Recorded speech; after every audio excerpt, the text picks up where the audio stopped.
ছাত্রছাত্রীদের স্কুলমুখী করতে mid day মিলে স্পেশাল মেনু। অনেক সময় জেলার বিভিন্ন সরকারি স্কুলে পড়ুয়াদের সংখ্যা কমে যাওয়ার চিত্র সামনে আসে বারংবার। প্রশাসনিক উদাসীনতা ও শিক্ষক শিক্ষিকাদের উদ্যোগের অভাবে ধুঁকতে থাকে স্কুলগুলি। কিন্তু এবার স্কুলমুখী পড়ুয়াদের করতে উদ্যোগ নিল তুফানগঞ্জ অন্দরান ফুলবাড়ি হরিধাম হাই স্কুলের শিক্ষক শিক্ষিকারা। স্কুলে মিড ডে মিলের মেনুতে এবার যোগ হলো ফ্রাইড রাইস ও মাংস স্যালাড। এ বিষয়ে তুফানগঞ্জ অন্দরান ফুলবাড়ি হরিধাম হাই স্কুলের প্রধান শিক্ষক রণদীপ বর্মন বলেন, সরকারের নির্দেশ অনুযায়ী মিড ডে মিল দেওয়া হয়, কিন্তু এর পাশাপাশি স্কুলের তরফ থেকে মিড ডে মিলের মেনুতে বৈচিত্র্য এনে ছাত্রছাত্রীদের আরও বেশি আকৃষ্ট করার জন্য, যাতে তারা স্কুলমুখী হয়। এবং এমন অনেক দুস্থ পরিবারের ছাত্রছাত্রী আছে যারা বাড়িতে হয়তো পুষ্টিকর খাবার পায় না, সেই জায়গাটা আমরা বিশেষ গুরুত্ব দিয়েছি। সরকারি নির্দেশ অনুযায়ী যেমন মাসে একদিন মাংস খাওয়ানোর নির্দেশ আছে, এর পাশাপাশি স্কুলের শিক্ষকদের সহযোগিতায় মাসে 2 দিন করে মাংস খাওয়ানোর উদ্যোগ নেওয়া হয়েছে স্কুলের তরফে। এর একটাই কারণ, যাতে ছাত্রছাত্রীরা স্কুলমুখী হয়। তো বলবেন আজকে হঠাৎ করেই নাকি এর আগেও আপনারা দিয়েছেন, কি কি ব্যবস্থা রয়েছে একটু বলবেন? অ্যাকচুয়ালি গভর্নমেন্ট যে অর্ডার আছে মিড ডে মিলটা ডেইলি দেওয়া হয়।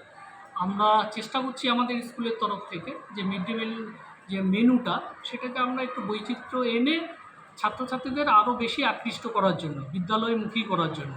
কারণ অনেক দুস্থ পরিবারের ছেলেমেয়ে আসে, তাদের পুষ্টিকর খাবারের অভাব, সেই জায়গাটা আমরা বিশেষ গুরুত্ব দিয়েছি।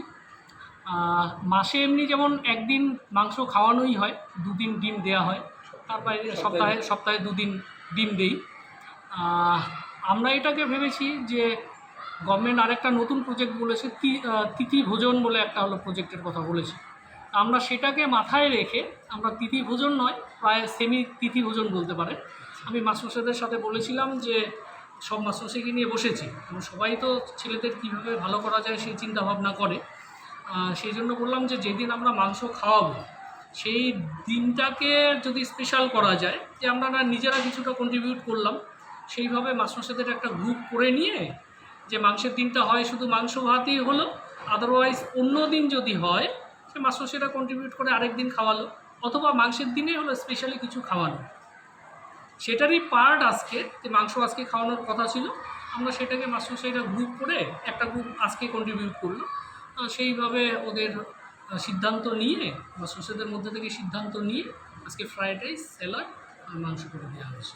কোথায় ছাত্রছাত্রীদের বিদ্যালয়মুখী করতেই উদ্যোগ বলা যেতে পারে। হ্যাঁ, একদম বিদ্যালয়মুখী করার জন্য। কারণ এই সময় অনেক পরিবার থেকে ছেলেমেয়েরা কাজে চলে যাচ্ছে, অনেকে এমনি ড্রপ আউট হওয়ার একটা প্রবণতা চারদিকে দেখা যাচ্ছে। যদিও আমার বিদ্যালয়ে সেই সংখ্যাটা খুব কম, তবুও আমরা বিভিন্ন রকম উদ্যোগ নিচ্ছি। কোনো ছেলেমেয়ে যদি 3 দিন পরপর না আসে, আমরা গ্রুপ করে সেই ছেলেমেয়ের বাড়িতে যাচ্ছি, গার্জিয়ানের কাছে যাচ্ছি, যে কী সমস্যা, কেন আসছে না, এইগুলো আমরা বিদ্যালয় থেকে উদ্যোগ নিচ্ছি।